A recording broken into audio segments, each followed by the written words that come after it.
नमस्कार, बहुत बहुत स्वागत है आपका स्टार सिटी न्यूज़ में। मैं इस वक्त दिल्ली के हरिनगर विधानसभा में मौजूद हूँ। साथ ही हमारे राजीव कुमार जी हैं जो कि BL1 के संयोजक हैं हरिनगर विधानसभा से, कांग्रेस कमेटी से। आइए इनसे सीधी बात करेंगे। बहुत बहुत स्वागत है आपका सर। सबसे पहले सर आपसे जान लेते हैं, अभी जो तालकटोरा में जॉब फेयर का जो कार्यक्रम होता है, रोज़गार मेला का, क्या लगता है ये जो रोज़गार मेला का जो युवाओं को जो एक मौका दिया जा रहा है एक रोज़गार का, तो कितना % आपको लगता है मतलब? सबसे पहले तो मैं हमारे दिल्ली प्रदेश कांग्रेस कमेटी के अध्यक्ष श्री देवेंद्र यादव जी, हमारे मित्र पूर्व सचिव अखिल भारतीय कांग्रेस कमेटी श्री CP मित्तल जी, हमारे बूथ कमेटी के चेयरमैन, बूथ मैनेजमेंट कमेटी के चेयरमैन श्री राजेश गर्ग जी, और हमारे यहाँ से विधानसभा का चुनाव लड़े श्री प्रेम शर्मा जी, और जो 3 ब्लॉक अध्यक्ष हैं हमारे, हरिनगर, फतेहनगर और सुभाष नगर, इन लोगों का आभार जताता हूँ कि इन्होंने मुझे इस लायक समझा कि मुझे BLA की जिम्मेदारी सौंपी, जो कि बहुत ज़्यादा इम्पॉर्टेंट जॉब है पार्टी के लिए। उसके बाद आपने पूछा जॉब के ऊपर, रोज़गार मेला, बिल्कुल। तो देखिए, भारत की स्थिति, भारत के अंदर पिछले 11 वर्षों में जो रोजगार की स्थिति है वो बद से बदतर होती जा रही है, और पिछले 40 वर्षों में सबसे ज़्यादा बेरोजगारी दर भारत के अंदर 2024-25 में है, और 2000 इससे पहले भी यही रही। तो ये राहुल गांधी जी के जन्मदिन पे हमारे भारतीय राष्ट्रीय युवक कांग्रेस और दिल्ली प्रदेश कांग्रेस समिति ने मिल के ये एक इनिशिएटिव लिया और एक ये जॉब फेयर ऑर्गेनाइज करी, जिसके अंदर जहाँ तक मेरी जानकारी है करीब 3000 लोगों को तो on the spot offer letter दे दिए गए, और 2 से 2500 लोगों को कंपनी ने टाइम दिया है कि वो उसके बाद उनको बुलाएंगे, और तो ऑलमोस्ट 5 से 5500 लोगों को जॉब मिली। और मेरा मानना है कि पार्टी आगे भी ऐसा करती रहेगी। जो काम भारत सरकार को करना चाहिए, मोदी सरकार को करना चाहिए, वो काम कांग्रेस पार्टी कर रही है, क्योंकि हमारे नेता राहुल गांधी जी ने पिछले कई वर्षों से बेरोजगारी के ऊपर बात कर रहे हैं, और सरकार कर नहीं रही, उसका कोई इलाज नहीं कर रही। तो हमारे नेता ने एक सॉल्यूशन दिया है कि भाई इस तरीके से हम इस कार्य को करके लोगों की बेरोजगारी में कुछ तो मदद कर सकते हैं, बेरोजगारों की। तो अब क्या लगता है आपको, जो बेरोजगार जो है इस समय पूरे देश भर में कितने % मानते हैं? देखिए, पिछला ही जो भारत सरकार का जो डाटा, वैसे तो पिछले 11 साल के अंदर जो आंकड़े हैं, सरकारी आंकड़े आते नहीं, लेकिन कुछ सोर्सों के थ्रू जो आंकड़े आए तो पता लगा कि 8 से 10% बेरोजगारी दर है हिंदुस्तान में, जो कभी भी किसी भी समय 4 से 5% ज़्यादा नहीं रही।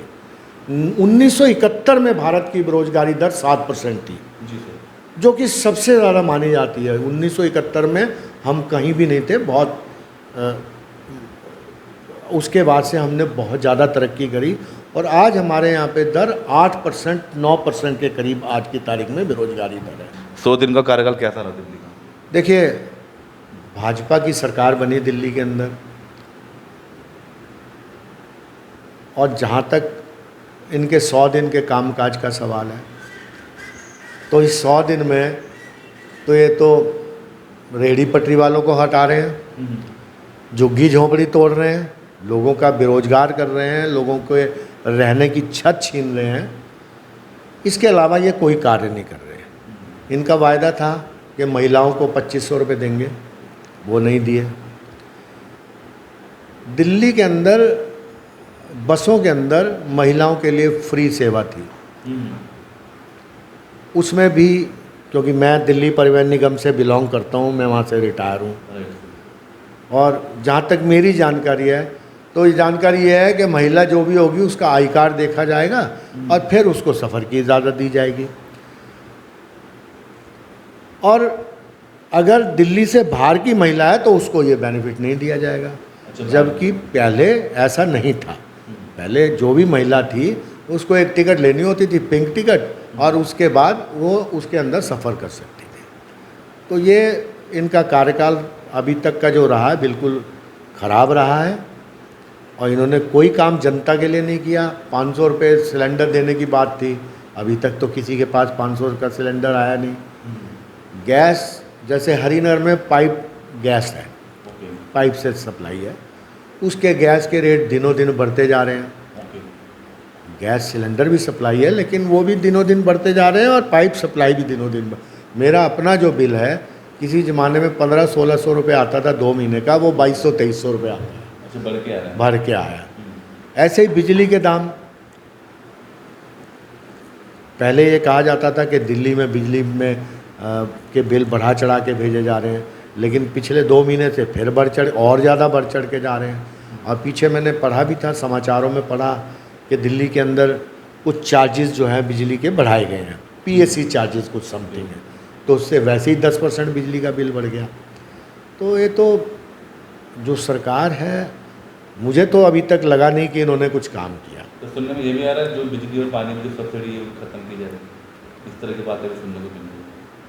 देखो, ये तो भारतीय जनता पार्टी का शुरू से हो रहा है कि जो हमारे यहाँ गरीब और मिडिल क्लास, जो गरीब और मध्यम वर्ग के लोग हैं, उनको किसी तरीके से भी क्रश कर देना, किसी तरीके से भी उनको ख़त्म कर देना और सिर्फ बड़े बड़े कुछ उद्योगपतियों को फ़ायदा पहुंचाना, ये भारतीय जनता पार्टी का कार्य है। सर, आप कांग्रेस में कितने समय से आप जैसे एक्टिव राजनीति में?